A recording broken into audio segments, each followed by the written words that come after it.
आदरणीय दर्शकबिन, यतिखेर हामी यो वित्तीय क्षेत्रमा देखिएका विषय र योसँग सम्बन्धित उठेका प्रश्नहरूको सवाल जवाफ गर्ने क्रममा छौँ। यतिमा हामीमा चाहिँ आज मार्गदर्शन बचत तथा ऋण सहकारी संस्थाका म्यानेजिङ डाइरेक्टर र व्यवस्थापक आदरणीय सर अशोक केसी हुनुहुन्छ। उहाँलाई स्वागत गरौँ।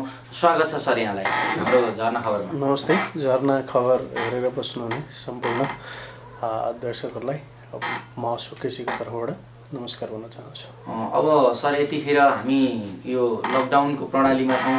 यहाँ त व्यवस्थापनको पक्षमा विशेष गरी वित्तीय क्षेत्रमा हुनुहुन्छ। के छ अहिले वित्तीय क्षेत्रको समग्र अवस्था?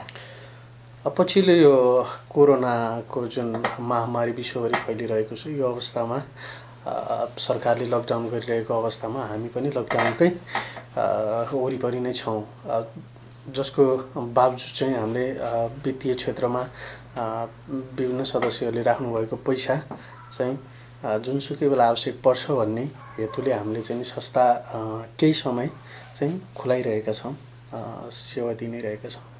अब अहिले त सर राष्ट्र ब्याङ्कले पनि विभिन्न चाहिँ नियमहरू ल्याएको छ। यही अवस्थामा ती नियमहरूलाई चाहिँ यहाँको सहकारीले, यहाँको वित्तीय क्षेत्रले चाहिँ के कसरी पालना गरिरहेछ, के छ यसमा? हामी राष्ट्र ब्याङ्क भन्दा पनि सहकारी विभाग र गरिबी तथा सहकारी मन्त्रालय अन्तर्गतबाट चाहिँ हामी चल्छौँ। हाम्रो सहकारी विभागले ल्याएको जुन किसिमको एउटा नियमहरू छ, यो कोरोनाको विशेष त्यो चिजलाई चाहिँ फलोअप गरेर काम गरिरहन्छौँ हामीले। विशेष गरी अब यो ब्याजका कुराहरू पनि होलान्, ऋणका कुराहरू पनि होलान्। अब यो सामान्य अब बचत फिर्ताका कुरा त रहे नै, अब ब्याजलाई पनि अब समग्र सरकारले निर्णय गरिसकेको अवस्था छ हैन? अब त्यो सहकारी विभागले पनि त्यो तोकेको होला। के छ यहाँको संस्थाले चाहिँ के अब यो ऋणीहरूलाई चाहिँ कसरी व्यवस्थापन गरिरहेछ? यस्तो छ, अब सहकारी विभागले ठ्याक्कै सहकारीको लागि चाहिँ नि ब्याज दर यो गर्नुपर्छ भन्ने अवस्था छैन, किनभने सहकारी को आफ्नै एउटा चल्ने सिस्टम छ हैन। सहकारी विभागले चाहिँ ब्याज दर तपाईँले यसो गर्नुहोस्, यो गर्नुहोस् भन्नुभन्दा पनि अहिले तरलता व्यवस्थापन गरेर सदस्यको पैसा यो अवस्थामा कसरी सकिन्छ फिर्ता गर्नुहोस् भन्नेतिर छ। र ब्याज दरको विषयमा चाहिँ अलिकति पृष्ठभूमिमा कुरा गर्नुपर्दा हामी चाहिँ नितान्त एकदम नयाँ छौँ। यो मार्गदर्शन बचत तथा ऋण सहकारी संस्था चाहिँ भर्खरै तपाईँको 1 वर्ष पनि पुगेको छैन। हामी नयाँ नै छौँ। यो सुरुवातीको अवस्थामा अलिकति संस्थाको खर्चहरू चाहिँ अलिक धेरै हुने भएकोले ठ्याक्कै ब्याज दरमा यो गर्ने भन्ने हाम्रो निर्णय भइसकेको अवस्था चाहिँ छैन। तर हामीले सरकारी जुन ब्याज दरको विषयमा सरकारले 16% ब्याज दर भनेर लगाइरहेछ, त्यो चिजलाई चाहिँ कार्यान्वयन गर्दै हामीले सदस्यलाई त्यसरी नै ब्याज दरहरू चाहिँ लिइरहेछौँ। तर अहिले यो कोरोना विशेष यो परिस्थितिमा चाहिँ हामीले ब्याज दरहरू कुनै निर्णय गरिसकेका छैन। सरकारले त अब वित्तीय क्षेत्रलाई नै निर्देशन जारी गरे हो, वित्तीय क्षेत्रलाई नै टार्गेट बनाएर उसले कुरा गरिरहेको हो। अब सहकारी विभाग पनि वित्तीय क्षेत्र अन्तर्गत नै पर्छ। राष्ट्र ब्याङ्कले पनि निर्देशन गरिसकेको अवस्था छ। 10% चाहिँ छुट दिनुपर्छ यो अवस्थामा रहेका ऋणीहरूलाई, कम्तीमा पनि ब्याज बुझाउँदाखेरि भन्ने कुराहरू पनि आइरहेका छन्। त्यसमा चाहिँ यहाँको धारणा के छ? यहाँको संस्थाले त्यसलाई चाहिँ पालना गर्ने अवस्था छ कि छैन? अब सरकारको नीति कसरी आउँछ भन्ने कुरा पहिलो कुरा हो। सरकारले ब्याज दर छुट गर्नुपर्छ भन्दा पनि जस्तो संस्थासँग आउने खर्चहरू चाहिँ कसरी व्यवस्थापन गर्ने भन्ने कुरा पहिलो कुरा हुन्छ। सरकारले चाहिँ नि ल तपाईँहरूले ब्याज दर यसरी छुट गर्नुहोस्, सरकारको तौरबाट यसरी जान सकिन्छ भन्ने किसिमको कुनै मापदण्ड आएको छैन। त्यो कारणले गर्दा पनि ठ्याक्कै अहिले ब्याज दर यही नै गर्न सकिन्छ भन्ने अवस्था चाहिँ छैन। तर यतिर हामी के चिजसँग चाहिँ नि बढी सिरियस छौँ भन्दा सदस्यलाई हामीले कसरी चाहिँ नि उहाँहरूको बचत फिर्ता गर्न सकेर हुन्छ अथवा चाहिँ नि उहाँहरूको समस्यासँग चाहिँ नि हामी कसरी जान सकिन्छ भन्नेतिर चाहिँ केन्द्रित छौँ हामी।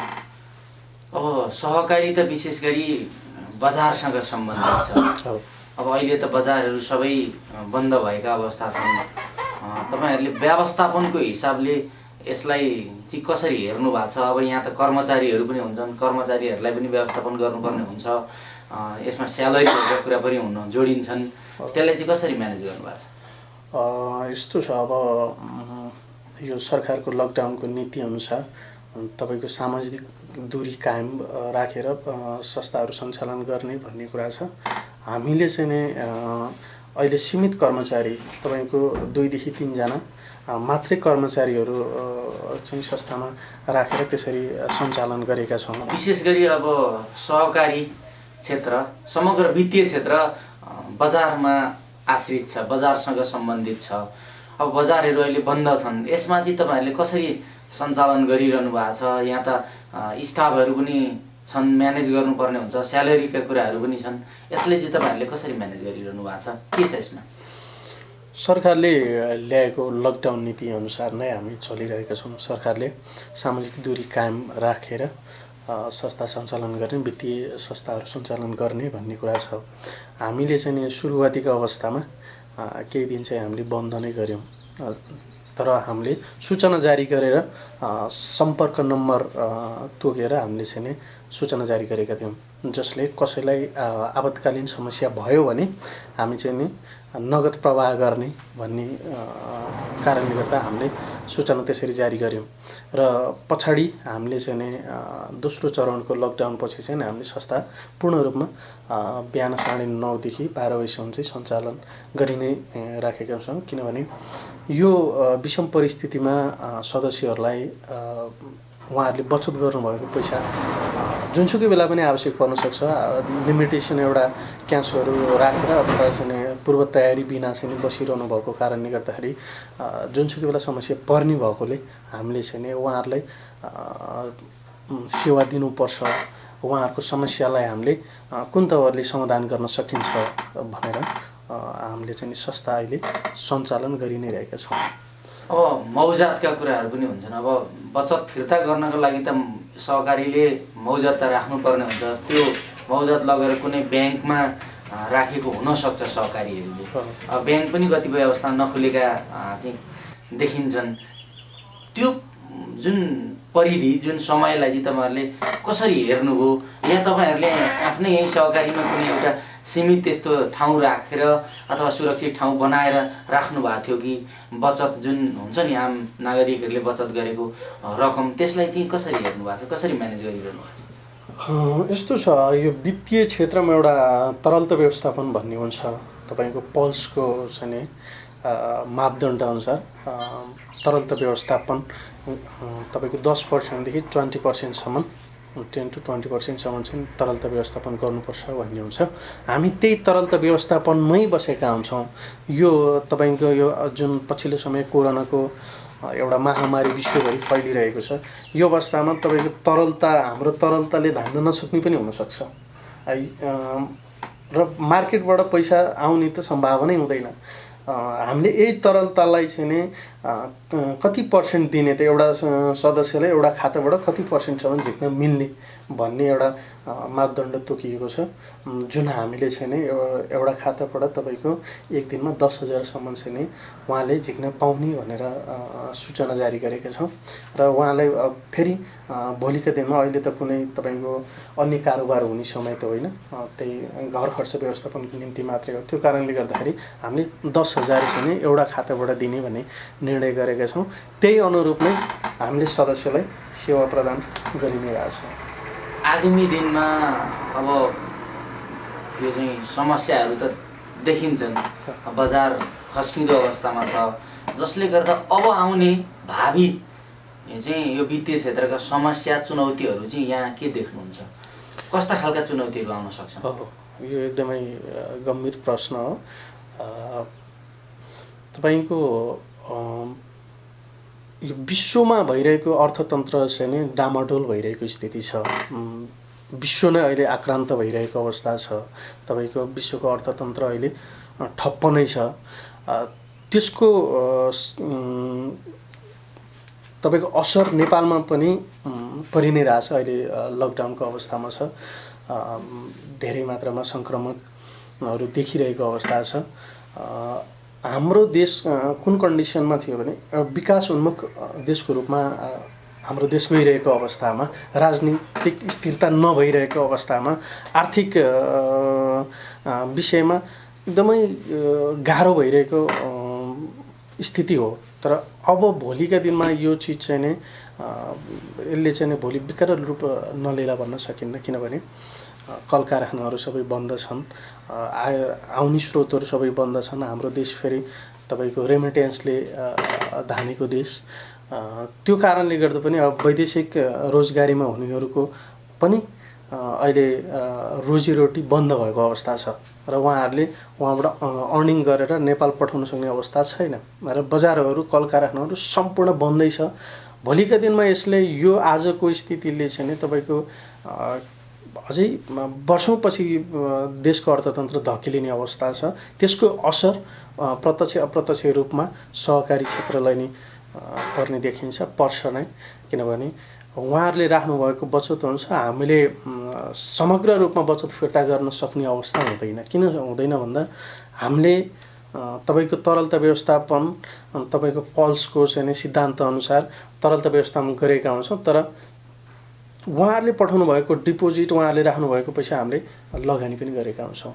त्यो लगानी गरेको पैसा सबै एकै टाइममा फिर्ता हुन्छ भन्ने छैन, त्यो बिस्तारै म्याच्योर्ड अनुसार फिर्ता हुँदै जाने कुरा हो।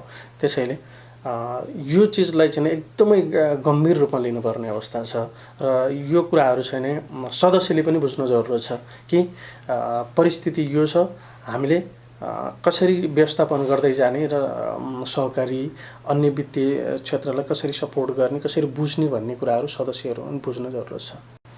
हिजो मात्रै नेपाल सरकारसँग यो वित्तीय क्षेत्रका केही मानिस प्रतिनिधिहरूले चाहिँ कुरा गर्नुभएको थियो। त्यसमा अर्थमन्त्रीले भन्नुभएको थियो राष्ट्रिय ढुकुटी अहिले रित्तो भइसक्यो, हामीले 2 अर्बभन्दा माथि चाहिँ यो कोरोना कोषबाट खर्च गरिसक्यौँ, अहिले राष्ट्रिय ढुकुटीमा पैसा छैन भनिसके। उहाँको त्यस्तो जवाफ आइसकेपछि अब वित्तीय क्षेत्र त पुरै शून्य अवस्थामा छ भन्ने उहाँले सङ्केत देखाइसक्नु भएको छ। त्यसमा त भोलि बचत फिर्ताको कुरामा तपाईँहरूलाई त गाह्रो होला नि त, सदस्यहरूले पनि औँला उठाउलान्, यहाँ आवाजहरू धेरै आउलान्, एक किसिमको हुल्लुङ्गै आउन सक्ने सम्भावना पनि देखिन्छ नि अहिले यो समस्याले गर्दा। यसलाई चाहिँ कसरी हेर्नु भएको छ, कसरी व्यवस्थापन गर्नुहुन्छ, त्यो पछि आउने कुरा छ।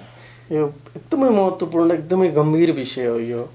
हामीले, मैले अघि पनि जोडेँ, उहाँहरूले राख्नुभएको निक्षेपहरू तपाईँको फिर्ता गर्न नसकिँदाखेरिको अवस्थामा माहौल के हुन्छ भन्ने कुराहरू चाहिँ एकदमै गम्भीर विषय हो। किनभने हिजो नेपालमा मात्रै यो केस होइन, विश्वभरि भइरहेको केस हो।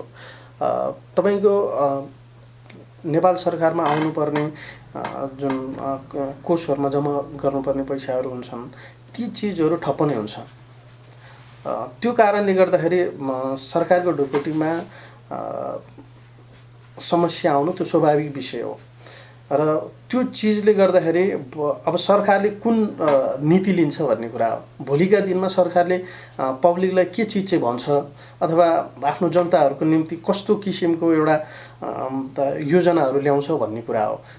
त्यो कुराले पनि भर पर्छ। तर आजको दिनमा यही नै गर्न सकिन्छ, यही नै हो भन्ने अवस्था छैन र भोलिका दिनमा अब हामीले जुन लगानी गरेका छौँ, लगानी गरेको पैसाहरू पनि ऋणहरू तपाईँको म्याच्योर भइहाल्यो भने पनि त्यसलाई फिर्ता गर्नुहोस् चाहिहाल्यो भन्ने अवस्था हाम्रो पनि छैन। किन छैन भन्दा उहाँहरूको व्यवसाय ठप्प छ। उहाँले व्यवसाय प्रवर्धन गर्नको निम्ति ऋण लिनुभएको, तर उहाँको व्यवसाय ठप्प भइसकेपछि उहाँले तिर्ने स्रोत त छैन। हो, त्यो चिजलाई सदस्यले बुझ्नुपर्ने जरुरत छ भन्नुको कारण यो हो। किनभने हामीले दिएको ऋणलाई हामीले बुझ्छौँ भने सदस्यहरूले पनि आफ्नो समस्या कति छ त्यो अनुसार संस्थाको समस्या पनि बुझेर जानुपर्छ यतिखेरको अवस्थामा। तर भोलिको दिनमा अब सरकारी तहबाट कसरी यो चिजहरूलाई चाहिँ नै एउटा वे दिन्छ, कसरी जाऊ भन्छ, त्यो सरकारको नीति हो। ठ्याक्कै आजको दिनमा चाहिँ नि तपाईँको सरकारले यो गर्ने भन्ने निर्णय आउँदैन, किनभने यो लकडाउन पछि आउने कुरा हो। लकडाउन पछि आर्थिक अर्थतन्त्र कतातिर जान्छ भन्ने कुरामा भर पर्छ। समग्र यो वित्तीय क्षेत्रको विषयमा आम नागरिक, आम दर्शकलाई एउटा जान्नुपर्ने बुझ्नुपर्ने कुरा थियो, यहाँले बताइदिनु भयो। अहिले समसामयिक रूपमा देखिएका जल्दाबल्दा कुराहरू। अन्त्यमा यो वित्तीय क्षेत्रमा देखिएका चुनौतीहरूलाई समाधान गर्नको निम्ति नीति तथा कार्यक्रमहरू अब आगामी दिनहरूमा सरकारले कस्तो प्रकारको ल्याइदियो हुन्थ्यो भन्ने लाग्छ यहाँलाई? यहाँले त्यस्तो कुनै एउटा ठोस कुनै योजना बनाएर सरकारप्रतिको अपेक्षा केही राख्नु भएको छ? के भन्नुहुन्छ सरकारलाई? तपाईँको भोलि आउन सक्ने सम्भावित दुर्घटनाहरू थुप्रै छन्। जस्तो सदस्यहरूमा पैसा अभाव भएर संस्थासँग तरलता व्यवस्थापन नहुँदाखेरिको अवस्थामा त्यो समस्या आउँछ नै, र जसको निम्ति अब सरकारले भोलिका दिनमा कस्ता योजनाहरू चाहिँ ल्याउनु पर्यो भन्दा तपाईँको कृषि क्षेत्रमा लगानी, औद्योगिक क्षेत्रमा लगानी, तपाईँको व्यवसाय प्रबन्धनको निम्ति सरकारबाट दिने सहयोग, त्यो कुराहरू सरकारले ल्याउन जरुरत छ। किनभने तपाईँको व्यवसाय, तपाईँको कृषि, औद्योगिक क्षेत्रहरू राम्रो भयो भने वित्तीय क्षेत्रमा नगद रहने, मौजा जम्मा हुने हो। त्यसका निम्ति चाहिँ सरकारले तुरुन्तै यो लकडाउन पश्चात तुरुन्तै त्यो किसिमका योजनाहरू ल्याउन जरुरत छ, जसले गर्दाखेरि र पब्लिक अवेरनेस हुन जरुरत छ। सरकारले पब्लिकलाई अब यो तरिकाले सरकारले सहयोग गर्छ भन्ने कुराको चाहिँ सरकारले ल्याउन सक्यो भने वित्तीय क्षेत्र जुनसुकै व्यवसाय पनि भोलिका दिन राम्रो हुन सक्छ। नभए यो चिजलाई हिजोकै परम्परा, हिजोकै प्रविधिले चाहिँ सरकार चल्ने हो भने नेपालमा एकदमै भयङ्कर समस्या निम्तिने सम्भावना छ। यहाँले जुन यो वित्तीय क्षेत्रमा देखेका उठेका प्रश्नहरूको उत्तर आम दर्शकलाई चाहिँ यसको बारेमा बुझाउने जुन एक किसिमको प्रयास गर्नुभयो, यहाँलाई धेरै धन्यवाद दिन चाहन्छु। तपाईँहरूले पनि मेरो यो 2 शब्द राख्ने मौका दिनुभयो। वित्तीय क्षेत्रमा भएका कुराहरूलाई तपाईँको यो मिडिया मार्फत राख्ने अवसर दिनुभयो, यहाँहरूलाई धेरै धेरै धन्यवाद।